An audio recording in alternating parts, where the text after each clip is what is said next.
প্রিয় এসএসসি পরীক্ষার্থীবৃন্দ, তোমাদের উচ্চতর গণিতে পঞ্চম অধ্যায়ে আদর্শ দ্বিঘাত সমীকরণ নিয়ে কথা বলা হয়েছে। এই আদর্শ দ্বিঘাত সমীকরণ তোমাদের সাধারণ গণিত জেনারেল ম্যাথের মধ্যেও এটা নিয়ে অল্প কথা আছে, কিন্তু উচ্চতর গণিতে তোমাদের এটা নিয়েই পুরো অধ্যায় দেওয়া আছে।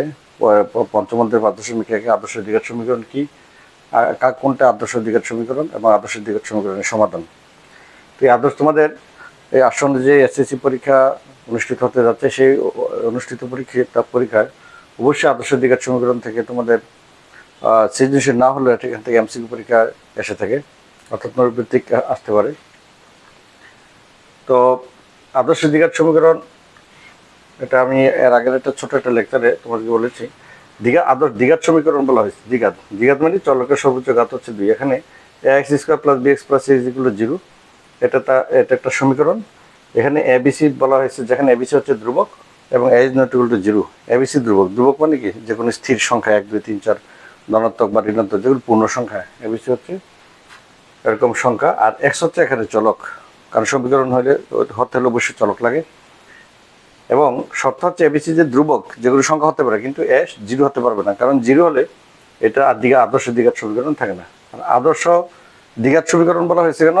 দ্বিঘাত হচ্ছে চলকের সর্বোচ্চ ঘাত হচ্ছে 2, আর আদর্শ দ্বিঘাত সমীকরণ হচ্ছে চলকের সর্বোচ্চ ঘাত 2 থেকে তার পাওয়ার কমতে কমতে একদম 0 হয়। এখানে এক্স এর ঘাত 2, এখানে এক্স এর ঘাত 1 আছে, কোনো কিছু ঘাত না থাকলে 1, এরপরে এখানে এক্স এর ঘাত 0, এক্স এর ঘাত 0 হলে কত হয় 1 ইন্টু সি কত হয় সি, এই জন্য এখানে এক্স এর অস্তিত্ব নেই। তাহলে আদর্শ দ্বিঘাত সমীকরণ এই কারণে বলা হয়েছে, এখানে চলকের সর্বোচ্চ ঘাত বড় থেকে ছোট দিকে ক্রমান্বয়ে আসতে থাকে। আর যেহেতু চলকের সর্বোচ্চ ঘাত দ্বিঘাত, এর জন্য তাকে বলা হয় আদর্শ দ্বিঘাত সমীকরণ। এখানে এ ইজ নট ইকুয়াল টু 0, এ 0 হলে কি হবে?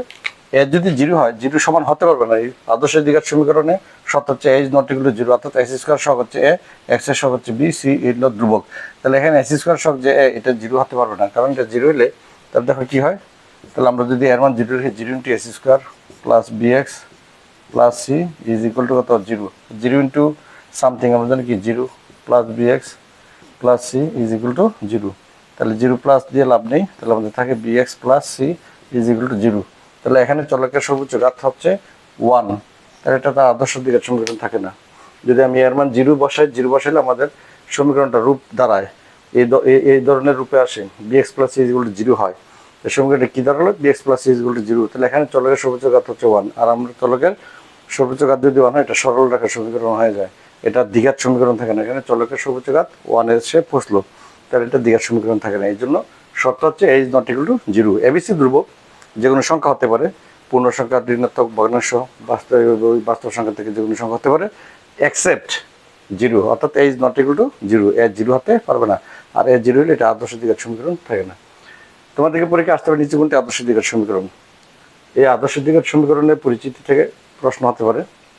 আবার প্রশ্ন হতে পারে কোন শর্তে আদর্শ দ্বিঘাত সমীকরণ প্রযোজ্য। তাহলে এ ইজ নট ইকুয়াল টু 0, এই শর্তটা পরীক্ষা আসে, কোন শর্তে আদর্শ দ্বিঘাত সমীকরণ হবে এটি। A is not equal to 0, এই শর্তে x square plus b x plus c is equal to 0, এটা আদর্শ দ্বিঘাত সমীকরণ হবে। এই আদর্শ দ্বিঘাত সমীকরণের একটা গুরুত্বপূর্ণ জিনিস হচ্ছে নিশ্চয়ক। নিশ্চয়ক যে রাশি রয়েছে, নিশ্চয়ক হচ্ছে বি স্কোয়ার মাইনাস 4ac। এই বি স্কোয়ার মাইনাস 4ac কি বলা হয়? নিশ্চয়ক বলা হয়। তাহলে দেখো বিসি, এখানে তিনটাই প্রতীক রয়েছে, ধ্রুবক রয়েছে। এবিসি, এ হচ্ছে এক্স স্কোয়ার সহগ, এ হচ্ছে এক্স স্কোয়ার সহগ, বি হচ্ছে এক্স এর সহগ, আর সি হচ্ছে ধ্রুবক। তাহলে এই নিশ্চয়ক বের করতে গেলে আমার দরকার কি? এবিসির মান দরকার। এবিসির মান বের করে আমরা সেটাতে নিশ্চয় করতে পারি। নিশ্চয়ক কি? নিশ্চয়ক হচ্ছে এই সমীকরণের মূল দুইটা হবে, যেহেতু চলকের সর্বোচ্চ ঘাত 2টা, তার মূল হবে 2টি। এই মূল দুইটা কি বাস্তব হবে, অবাস্তব হবে, মূলদ হবে, অমূলদ হবে, না সমান হবে, নাকি তোমার কাল্পনিক হবে, অবাস্তব হবে, দুঃখিত।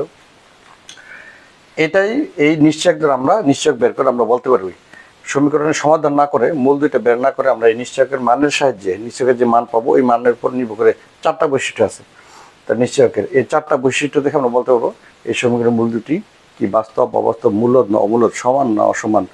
হ্যাঁ, তাহলে এই নিশ্চয়ক আমরা বের করতে গেলে আমাদের এবিসির মান দরকার, এটা বলা হয় নিশ্চয়ক।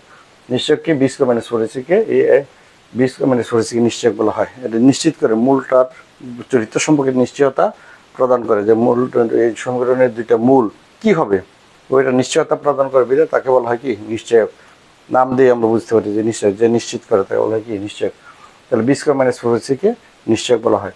আমার পরবর্তীতে আমি এই নিশ্চয়ক কীভাবে বের করে সমীকরণ থেকে ওইটা নিয়ে আলোচনা করব। আশা করি বুঝতে পেরেছো। আদর্শ দ্বিঘাত সমীকরণ খুবই গুরুত্বপূর্ণ। আর আদর্শ দ্বিঘাত সমীকরণ আমরা যেগুলো মিডল টার্ম ব্রেকআপ করতে পারি ওগুলোকে সমাধান করতে পারি, আর যেগুলোকে মিডল টার্ম ব্রেকআপ করা যায় না মূলত সেগুলো সমাধান করার জন্যই আদর্শ দ্বিঘাত সমীকরণের সৃষ্টি। ঠিক আছে, তাহলে আমরা ধারাবাহিকভাবে এই আদর্শ দ্বিঘাত সমীকরণে আরও অনেক লেকচার দেওয়া হবে। তোমাদের পরীক্ষায় সফলতা কামনা করে বিদায় নিচ্ছি। আল্লাহ হাফেজ।